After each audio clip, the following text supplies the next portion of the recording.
This is a CBS News special report. Hello, everyone. I'm Major Garrett in Washington. President Biden is about to offer his reaction to the Supreme Court's landmark ruling overturning affirmative action in college admissions. In a 6-3 decision, the court said that Harvard University and the University of North Carolina's admissions programs that take race into account violate the Constitution. Writing for the majority, Chief Justice John Roberts said, quote, "The Harvard and UNC admissions programs cannot be reconciled with the guarantees of the Equal Protection Clause. Both programs lack sufficiently focused and measurable objectives, warranting the use of race, unavoidably employ race in a negative manner, involve racial stereotyping, and lack meaningful endpoints." In her dissent, Justice Ketanji Brown Jackson, the first black woman on the nation's highest court, wrote, and we quote, "With let them eat cake obliviousness, today the majority pulls the ripcord and announces colorblindness for all by legal fiat. But deeming race irrelevant in law does not make it so in life." In the past 20 years, the Supreme Court had twice upheld affirmative action in programs in college admissions, including as recently as 2019. You see the president walking into the Roosevelt Room now. Let us go now live to President Biden and his reaction to the Supreme Court ruling.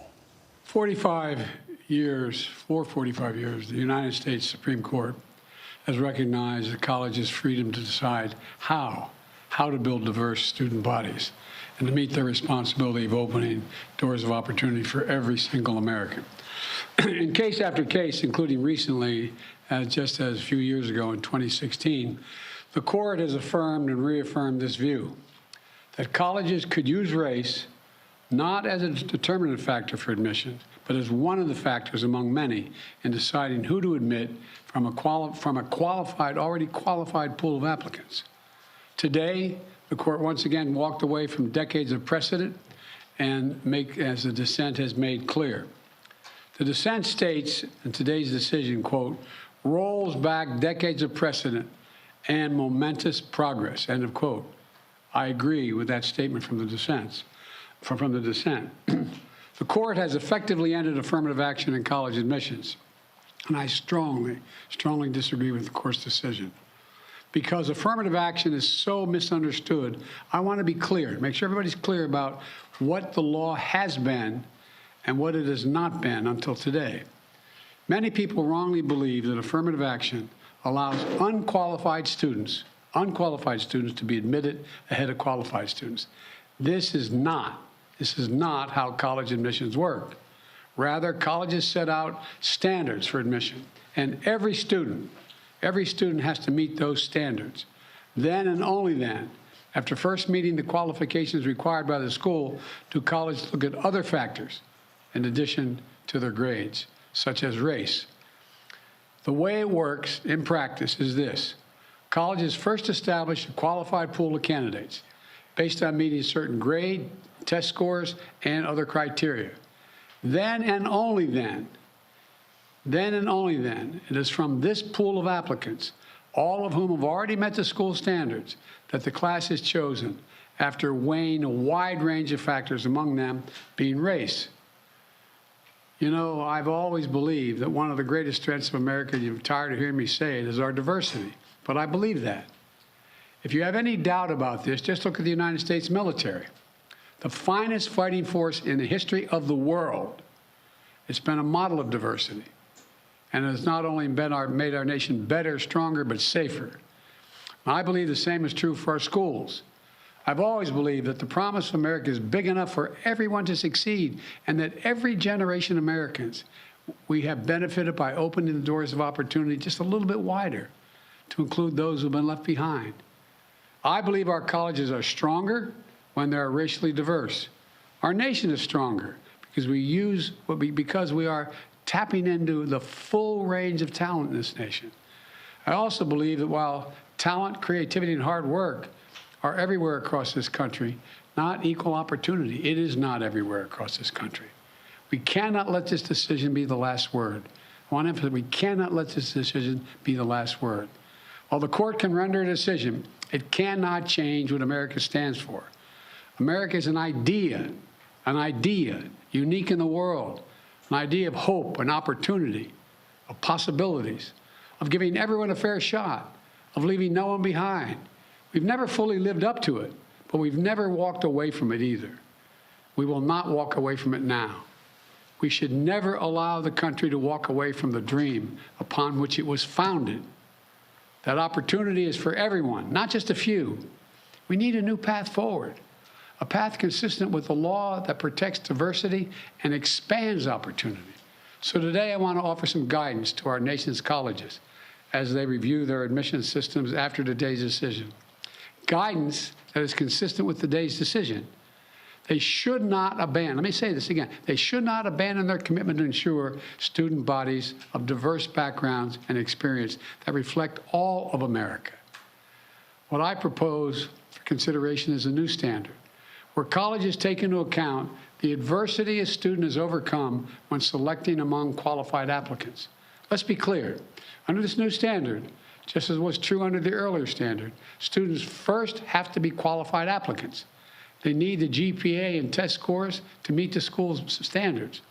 Once that test is met, then adversity should be considered, including students' lack of financial means, because we know too few students of low-income families, whether in big cities or rural communities, are getting an opportunity to go to college. When a poor kid, maybe the first in their family to go to college, gets the same grades and test scores as a wealthy kid, whose whole family's gone to the most elite colleges in the country and whose path has been a lot easier.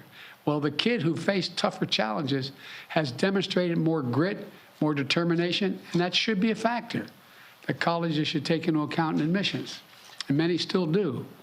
It also means examining where the student grew up and went to high school. It means understanding the particular hardships that each individual student has faced in life, including racial discrimination that individuals have faced in their own lives. The court says, quote, nothing in this opinion should be construed as prohibiting universities from considering an application's discussion of how race has affected his or her life, but be it through discrimination or inspiration or otherwise, end of quote. Because the truth is, we all know it, discrimination still exists in America. Discrimination still exists in America. Discrimination still exists in America. Today's decision does not change that. It's a simple fact. If a student had to overcome adversity on their path to education, the college should recognize and value that.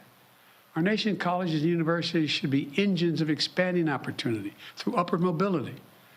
But today, too often, that's not the case. The statistics, one statistic, students from the top 1% of family incomes in America are 77 times more likely to get into elite college than one from the bottom 20% of family incomes. 77% greater opportunity. Today, for too many schools, the only people who benefit from the system are the wealthy and the well-connected. The odds have been stacked against working people for much too long. We need a higher education system that works for everyone, from Appalachia to Atlanta and to far beyond. We can and must do better, and we will. Today, I'm directing the Department of Education to analyze what practices help build a more inclusive and diverse student bodies and what practices hold that back. Practices like legacy admissions and other systems expand privilege instead of opportunity. Colleges and universities should continue their commitment to support, retain, and graduate diverse students and classes. You know, and companies who are already realizing the value of diversity should not use this decision as an excuse to turn away from diversity either. We can't go backwards. You know, I know today's court decision is a severe disappointment to so many people, including me. But we cannot let the decision be a permanent setback for the country. We need to keep an open door of opportunities. We need to remember that diversity is our strength. We have to find a way forward. We need to remember that the promise of America is big enough for everyone to succeed. You know, that's the work of my administration, and I'm always going to fight for that. And I want to thank you all. And I know you've been told I have a helicopter out there waiting to go up to do an interview in New York. I'll be talking more about this, a live interview. But thank you very much, and we're going to have plenty of time to talk about this. But we're not going to let this break us. Thank you. Congressional Black Caucus said the Supreme Court has thrown into question its own legitimacy. Is this a rogue court? This is not a normal court. Should there be term limits for the justices, sir? As President Biden left the Roosevelt room, he took one question. Is this a rogue court? The president said it is not a normal court. Let us go to senior White House and political correspondent Ed O'Keefe, who joins us from the North Lawn of the White House. Ed, the president said the Supreme Court has, and these are the president's words, effectively ended affirmative action in college admissions. He said the court cannot have the last word, and there has to be a new path forward. Then he said there should be guidance. He provided that guidance. Please summarize and tell us what that tells us about how prepared this White House was for this decision.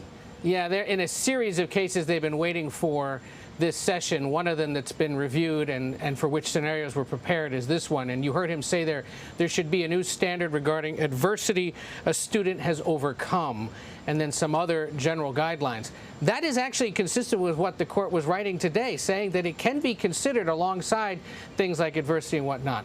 But the president is speaking to a country in which a majority believe affirmative action programs should be continued, should be allowed to continue.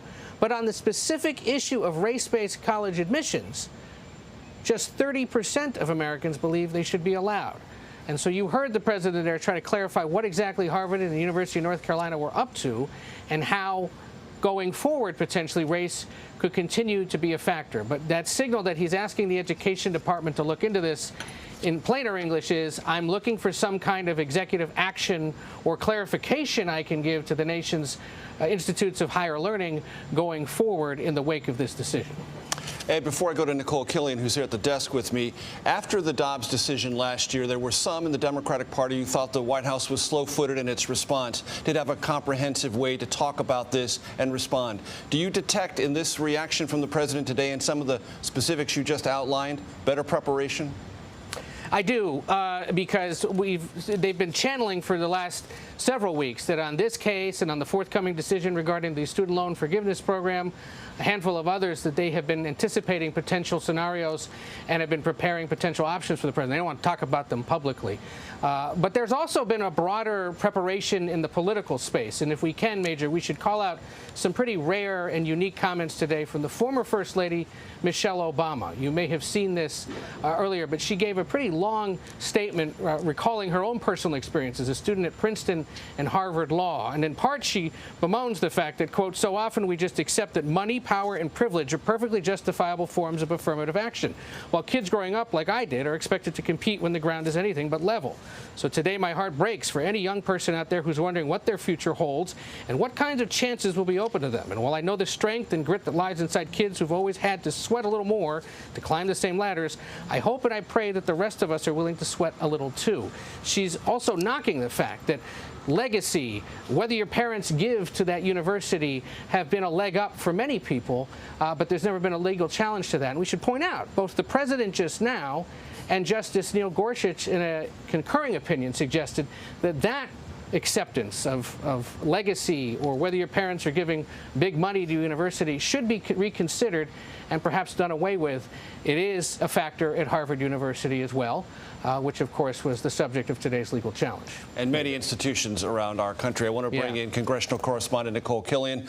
Lots of reaction on Capitol Hill, though Congress is not in session in preparation for the long Independence weekend that approaches. Some of the reaction that's most notable to you, Nicole? Well, certainly a lot of the reaction has fallen on party lines. Of course, you have a lot of Democrats who are criticizing this decision. Many Republicans, though, supporting it, saying that this is a welcome step. For instance, take Speaker Kevin McCarthy, who says now students will be able to compete based on equal standards and individual merit. This will make the college admissions process fair and uphold equality under the law. We heard similar sentiment from Minority Leader Mitch McConnell, who said that the Supreme Court decision is a long overdue step.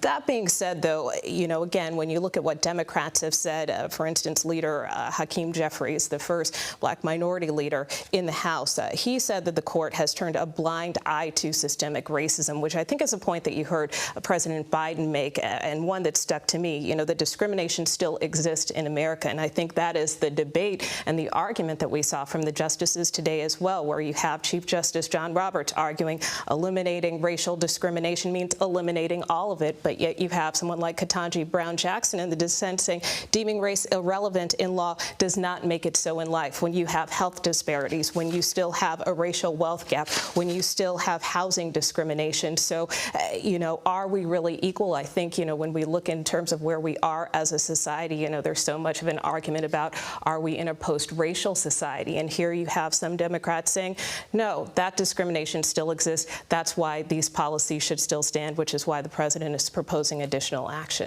Thank you so much for that, Nicole. Joining us now is our CBS News legal contributor, Jessica Levinson. Jessica, in the basic, most fundamental sense, what is the legal orientation of the majority in reaching this conclusion, this historic conclusion? The majority is saying that affirmative action programs are largely racial discrimination, and that the 14th Amendment Equal Protection Clause does not allow colleges and universities to do what they've been doing since 1978, which is consider race as a separate standalone factor. And as we heard, now it's going to be up to colleges and universities to try and figure out how to get a racially diverse student body while considering other factors and or how race affects an applicant's experience, but not as a separate factor. Jessica Levinson, thank you so very much. Our coverage will continue on CBS News Streaming, your local news, and tonight on the CBS Evening News. This has been a CBS News Special Report. I'm Major Garrett in Washington. Good day.